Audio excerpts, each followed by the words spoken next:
So hello hi good morning, কেমন আছো তোমরা সবাই? আমার এখানে তো এত বৃষ্টি হচ্ছে মানে রানাঘাটে ফোন করেছি, বলছে নো বৃষ্টি। কৃষ্ণনগর ফোন করেছি, বলছে না এদিকে তো কোনো বৃষ্টি হচ্ছে না। বাট জানি না কেন মনে হচ্ছে যত বৃষ্টির জন্য ব্যারাকপুরে হচ্ছে।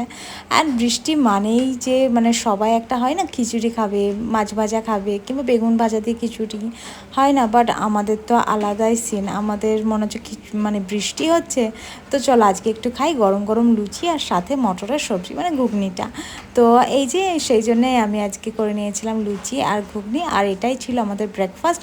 আর এই ব্রেকফাস্টটা করে ওদিকে ঈশানিশিতা কিন্তু চলে গেছিলো অনলাইন ক্লাস জয়েন করতে, বিকজ বৃষ্টির জন্য এখানে এদের স্কুলটা একটু অফ আছে।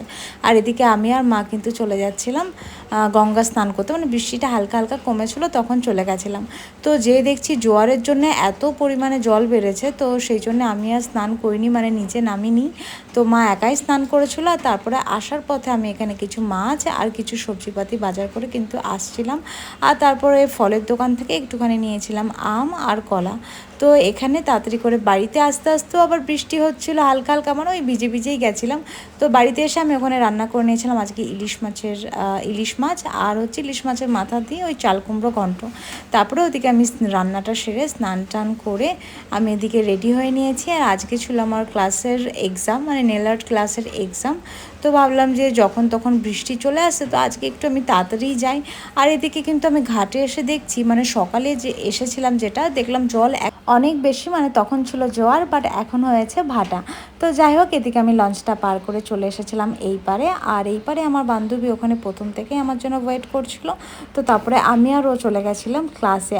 আর আনফর্চুনেটলিভাবে এসে দেখছি যে আমি আর আমার বান্ধবী দুজনের কিন্তু সেম হয়ে গেছে। এটা কিন্তু পুরোটাই আনফর্চুনেটলি, মানে কেউ জানি না যে আমরা কি পরে আসবো না পরে আসবো। আর ক্লাসে যেয়ে দেখছি যে আরও একটা বান্ধবী, ওরও আমাদের মতো, মানে ওপরে হোয়াইট টপ আর নিচে ব্লু জিন্স, এরকম একটা প্যাটার্নের সবার হয়ে গেছে সেম।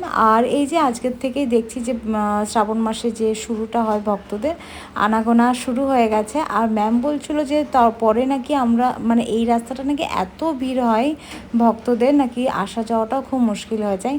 আর দেখলাম সুন্দর সুন্দর করে রাস্তা দিয়ে প্যান্ডেল তৈরি হচ্ছে জাস্ট অনলি ফর ভক্তদের জন্য। তো যাই হোক, ওইদিকে আমার ক্লাসটাও আজ তাড়াতাড়ি শেষ হয়ে গেছিলো। আর এদিকে নিয়ে নিয়েছিলাম আমি আমার বাইকটা। আর বাইক নিয়ে রাস্তায় আস্তে আস্তে ভাবছিলাম বাড়িতে যেয়ে খাবো গরম গরম কড়া করে চা, কারণ এত মাথাটা ধরেছে। আর চা খাওয়ার পরে এত ফোনে গল্প করেছি, এরোর সাথে এত বকবক করেছি, তারপরে আর আমার ডিনার করার মতন কোনো ইচ্ছা ছিল না। আর বাড়ির থেকে মা নিয়ে এসেছিলো কাঁঠাল, তো কাঁঠালটা খেয়ে আমি পড়েছিলাম ঘুমিয়ে।